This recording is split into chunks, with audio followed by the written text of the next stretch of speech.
Good evening, YouTube, and welcome back to another episode here at Wildman Lifts. I'm your host, Wildman.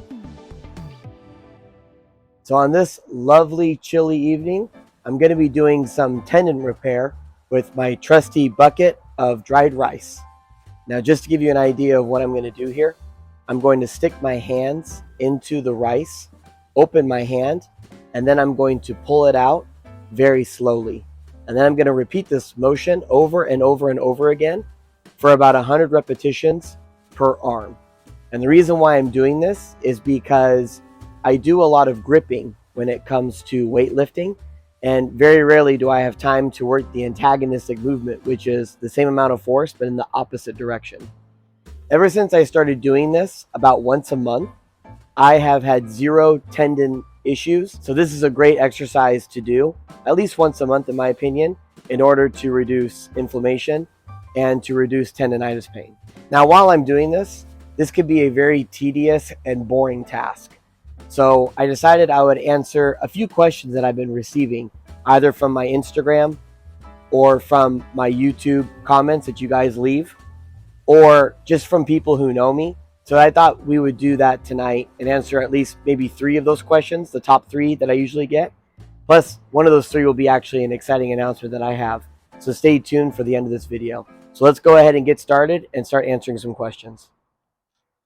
So the first question that I've been getting a lot is, how do you reduce injuries in my style of training? Well, one method I'm doing right now, it's this way, right? I make sure that my tendons are good. I try to eat a well-balanced and healthy meal, and a lot of it every single day. And I try to eat the right foods that will provide enough resources for my bones to get strong, my tendons to get strong, and my muscles to repair quickly. A lot of people tend to get injured in the winter months. And the only reason that is because it's cold outside and your blood is unable to get to your joints and to your tendons with ease. When you're conditioning in the summertime, you'll be able to have more daylight and more sunlight, which gets more vitamin D and magnesium into your bloodstream a lot better. And then when the wintertime comes around, the days are short and it's cold. So you're not getting the essential vitamins and minerals that you need, and you're also getting a deficiency in getting blood to your joints and your tendons for repair. So in order to reduce injuries like that in the wintertime, try doing lower weight and more volume training. And if you get bored of doing that, add chains and bands, because it'll be a lot heavier on the top. And then when you get lower, the weight will be reduced significantly. And then when you get to the top of the weight, it'll feel heavy again. And this will make it so that you won't rush to judgment and try to do a big lift in the winter months. Question 2 is, I recently discussed the carnivore diet with somebody who actually lived and researched the carnivore diet for about 2 years. And after my discussion with him, people want to know, am I now going to switch over to the carnivore diet as a result? And my answer is no. And the reason why I had a discussion with that individual on my channel about the carnivore diet was because there's a lot of people that are very into the carnivore diet and want to do it. And in my opinion, it's probably the most popular diet out there right now. Like, compared to like keto and all these other diets that have a big name attached to them, carnivore diet has made its way into national news. So as a result, I wanted to give my viewers who were interested in trying it out and had done their own research about it a point of view from somebody who had also researched it, lived it for 2 years, and who I actually trained as one of my clients and progressed as average as any other person I've ever trained who isn't on the carnivore diet.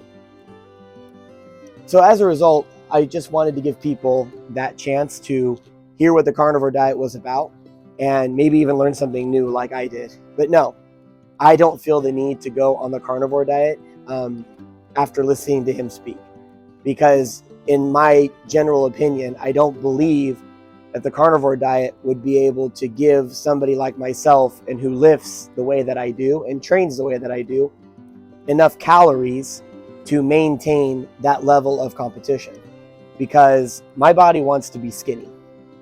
My DNA says I should be a really skinny guy. I'm a hard gainer, I guess you could call it, if you know what that term means, which basically means I have a hard time building mass. I always have, ever since I was a kid. I was always a scrawny little kid growing up. So when I achieve this level, in order to maintain this level, I have to eat a lot, and I have to eat a broad amount of food, and not just meat, and not just of one category of food. I got to eat all the categories, sometimes double, triple, in order to maintain my strength and to maintain my size. And I didn't believe that the carnivore diet was a good option for me. But that doesn't mean that what I'm saying is true, because you could easily prove me wrong, right? Okay, I'm going to turn this into a big announcement. I'm going to be filming my own docuseries, and it's going to be called Training the Carnivore. Now, I have 4 levels within my training program. I have beginner/novice. Then I have intermediate, which is 3 categories of intermediate, so 3 separate levels. Then I have advanced, which is 2 levels. And then I have expert. Now I'm going to take my buddy Frank, the guy that we did on my last video where we discussed the carnivore diet. And we had a discussion of whether or not he would be able to achieve maximal strength output if he was to continue on the carnivore diet and he trained with me. And over the course of several days, Frank decided he wanted to challenge that. He believes that the carnivore diet will be able to carry him and give him the fuel and the stamina and the necessities he's going to need to perform as a top strength athlete. So we're going to start filming this series, and I'm super excited for it. And I hope that everybody will follow along and we can actually put the carnivore diet to the test as he does my vigorous training. And you'll be able to see firsthand how I train a client as they progress in strength training. And you'll also be able to see if the carnivore diet can sustain an individual with such rigorous training. Thanks for joining me tonight, and I'll catch you next time.